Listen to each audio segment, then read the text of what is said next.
Now, a local hospital employee accused of preying on patients, breaking into their homes, stealing their valuables while they were sick. Tonight, our I-Team uncovers details of a shocking betrayal.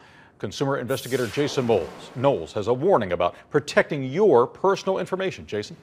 Well, Alan, it was a string of burglaries, all with common elements. Police say one man was preying on patients, using hospital intel to steal from people while they were sick and vulnerable. That hit me hard.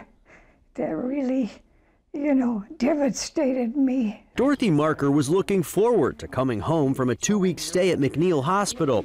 Instead, she returned to find her world turned upside down. It was a mess, just ransacked. It was just unbelievable. Every room was gone through.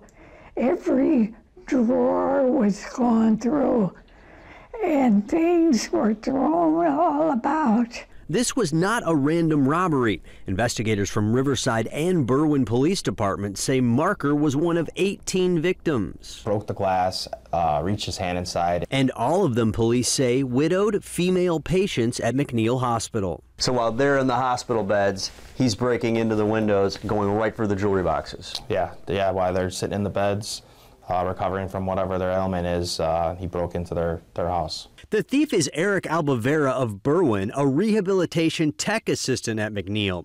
He pleaded guilty to 18 cases of residential burglary and attempted residential burglary, and he was sentenced to 10 years. He was assisting my mom with things like, going to the bathroom and daily activities, and then for him to totally violate trust, it was just so egregious. Police also say Albavera would befriend the seniors to verify that they lived alone. A lot of our victims, once they found out it was him, told us that information that, wow, now looking back, he was asking me some weird questions. They went to the hospital, expecting the hospital to secure their information, the way businesses are expected to secure information in this digital age, and that didn't happen. Carl Lineberger is representing 3 of the victims, including Marker.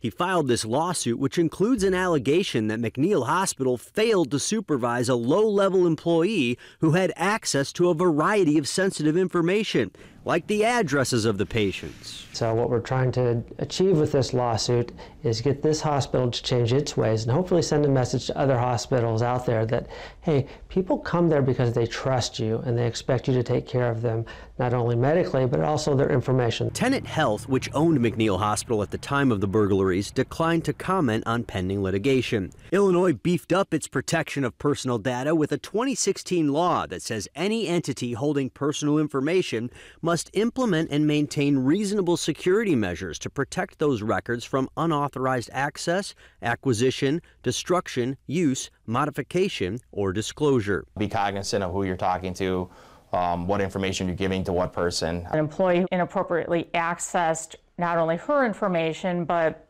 information for other elderly victims that lived alone. It was just unacceptable. Most hospitals and doctors require you to give your address for insurance and billing purposes, but you should always ask who has access. Privacy experts I talked to also say you should withhold your social security number and driver's license number from medical facilities. They really don't need them as long as they have an insurance card number. Now, by the way, the victims never got their jewelry back. We're told that the thief sold the jewelry. The money's gone. Hey, if you like that video, be sure to subscribe to our ABC7 Chicago YouTube channel.